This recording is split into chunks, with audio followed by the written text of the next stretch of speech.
ಅದರಲ್ಲಿ ರಾಜೀನಾಮೆ ಕೊಡಬೇಕಾಗಿತ್ತು ಸಿದ್ದರಾಮಯ್ಯ ಇಲ್ಲಿವರೆಗೆ. ಇನ್ನು ಮುಂದಾದರೂ ಇವತ್ತಿನ ನಾವು ಕೊಡಲೇಬೇಕಾಗ್ತದೆ. ಅದನ್ನು ಮರೆ ಮಾಚುವ ಸಲುವಾಗಿ ಅದನ್ನು ಜನರಿಂದ ಅದನ್ನು ಡೈವರ್ಷನ್ ಮಾಡೋ ಸಲುವಾಗಿ ಈ ರೀತಿ ಸಿಟಿ ರಿವ್ಯೂನ ಅರೆಸ್ಟ್ ಮಾಡೋದು, BJP ಲೀಡರ್ಸ್ ಮೇಲೆ ಕೇಸ್ ಹಾಕೋದು, ಕೋವಿಡ್ ಅಂತೇಳಿ ಜಸ್ಟಿಸ್ ಕುಂಡಾ ಅವ್ರ ಕಡೆಯಿಂದ ಮಧ್ಯಂತರ ವರದಿ ಅಂತ ತೆಗೆದುಕೊಂಡು ಅದರ ಮೇಲೆ FIR ಫೈಲ್ ಮಾಡಿ ನಾನು ಜಗತ್ತಿನಲ್ಲಿ ನೋಡಿಲ್ಲ. ನಾನು 34 ವರ್ಷದ ರಾಜಕಾರಣದಲ್ಲಿ ನೋಡಿಲ್ಲ. ಇವತ್ತು ಯಾವುದೋ ಒಂದು ಆಯೋಗದ ರಿಪೋರ್ಟ್ ಬರ್ತಾವೆ, ಜುಡಿಷಿಯಲ್ ಎಂಕ್ವೈರಿ ರಿಪೋರ್ಟ್ ಬರ್ತಾವೆ, ಕ್ಯಾಬಿನೆಟ್ಗೆ ಹೋಗಿ ಆ್ಯಕ್ಷನ್ ಟೇಕನ್ ರಿಪೋರ್ಟು ಕ್ಯಾಬಿನೆಟ್ದಲ್ಲಿ ಅಪ್ರೂವಲ್ ಆದಮೇಲೆ ಆ್ಯಕ್ಷನ್ ತೊಗೊಳ್ಳೋ ಬಗ್ಗೆಯೂ ಮತ್ತು ಇನ್ವೆಸ್ಟಿಗೇಷನ್ ನಡೀತದೆ. ಆದರೆ ಇಲ್ಲಿ ಯಾವುದೂ ಇಲ್ಲ.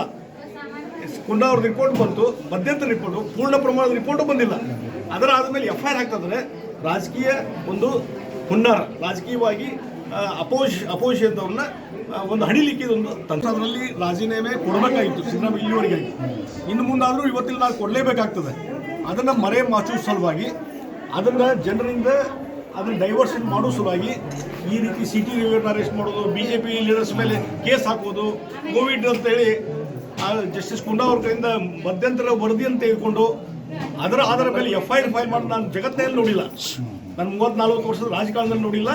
ಇವತ್ತು ಯಾವುದೋ ಒಂದು ಆಯೋಗದ ರಿಪೋರ್ಟ್ ಬರ್ತಾವೆ, ಜುಡಿಷಿಯಲ್ ಎಂಕ್ವೈರಿ ರಿಪೋರ್ಟ್ ಬರ್ತಾವೆ, ಕ್ಯಾಬಿನೆಟ್ಗೆ ಹೋಗಿ ಆ್ಯಕ್ಷನ್ ಟೇಕನ್ ರಿಪೋರ್ಟು ಕ್ಯಾಬಿನೆಟ್ದಲ್ಲಿ ಅಪ್ರೂವಲ್ ಆದಮೇಲೆ ಆ್ಯಕ್ಷನ್ ತೊಗೊಳ್ಳೋ ಬಗ್ಗೆಯೂ ಮತ್ತು ಇನ್ವೆಸ್ಟಿಗೇಷನ್ ನಡೀತದೆ. ಆದರೆ ಇಲ್ಲಿ ಯಾವುದೂ ಇಲ್ಲ. ಕುಂಡಾ ಅವ್ರದ್ದು ರಿಪೋರ್ಟ್ ಬಂತು, ಮಧ್ಯಂತರ ರಿಪೋರ್ಟು, ಪೂರ್ಣ ಪ್ರಮಾಣದ ರಿಪೋರ್ಟು ಬಂದಿಲ್ಲ. ಅದರ ಆದಮೇಲೆ FIR ಹಾಕ್ತಂದ್ರೆ ರಾಜಕೀಯ ಒಂದು ಹುನ್ನಾರ, ರಾಜಕೀಯವಾಗಿ ಅಪೋಸಿಷನ್ನವ್ರನ್ನ ಒಂದು ಹಡಿಲಿಕ್ಕಿದೊಂದು ತಂತ್ರದಲ್ಲಿ ರಾಜೀನಾಮೆ ಕೊಡಬೇಕಾಗಿತ್ತು ಸಿದ್ದರಾಮಯ್ಯ ಇಲ್ಲಿವರೆಗೆ. ಇನ್ನು ಮುಂದಾದರೂ ಇವತ್ತಿನ ನಾವು ಕೊಡಲೇಬೇಕಾಗ್ತದೆ. ಅದನ್ನು ಮರೆ ಮಾಚುವ ಸಲುವಾಗಿ ಅದನ್ನು ಜನರಿಂದ ಅದನ್ನು ಡೈವರ್ಷನ್ ಮಾಡೋ ಸಲುವಾಗಿ ಈ ರೀತಿ ಸಿಟಿ ರಿವ್ಯೂನ ಅರೆಸ್ಟ್ ಮಾಡೋದು, BJP ಲೀಡರ್ಸ್ ಮೇಲೆ ಕೇಸ್ ಹಾಕೋದು, ಕೋವಿಡ್ ಅಂತೇಳಿ ಜಸ್ಟಿಸ್ ಕುಂಡಾ ಅವ್ರ ಕಡೆಯಿಂದ ಮಧ್ಯಂತರ ವರದಿ ಅಂತ ತೆಗೆದುಕೊಂಡು ಅದರ ಮೇಲೆ FIR ಫೈಲ್ ಮಾಡಿ ನಾನು ಜಗತ್ತಿನಲ್ಲಿ ನೋಡಿಲ್ಲ.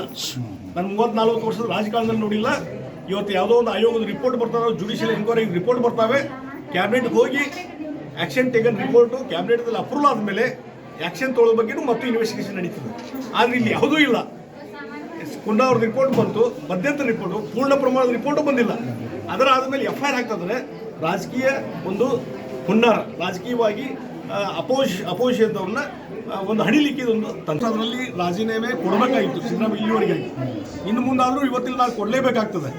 ಅದನ್ನು ಮರೆ ಮಾಚುವ ಸಲುವಾಗಿ ಅದನ್ನು ಜನರಿಂದ ಅದನ್ನು ಡೈವರ್ಷನ್ ಮಾಡೋ ಸಲುವಾಗಿ ಈ ರೀತಿ ಸಿಟಿ ರಿವ್ಯೂನ ಅರೆಸ್ಟ್ ಮಾಡೋದು, BJP ಲೀಡರ್ಸ್ ಮೇಲೆ ಕೇಸ್ ಹಾಕೋದು, ಕೋವಿಡ್ ಅಂತೇಳಿ ಜಸ್ಟಿಸ್ ಕುಂಡಾ ಅವ್ರ ಕಡೆಯಿಂದ ಮಧ್ಯಂತರ ವರದಿ ಅಂತ ತೆಗೆದುಕೊಂಡು ಅದರ ಮೇಲೆ FIR ಫೈಲ್ ಮಾಡಿ ನಾನು ಜಗತ್ತಿನಲ್ಲಿ ನೋಡಿಲ್ಲ. ನಾನು 34 ವರ್ಷದ ರಾಜಕಾರಣದಲ್ಲಿ ನೋಡಿಲ್ಲ.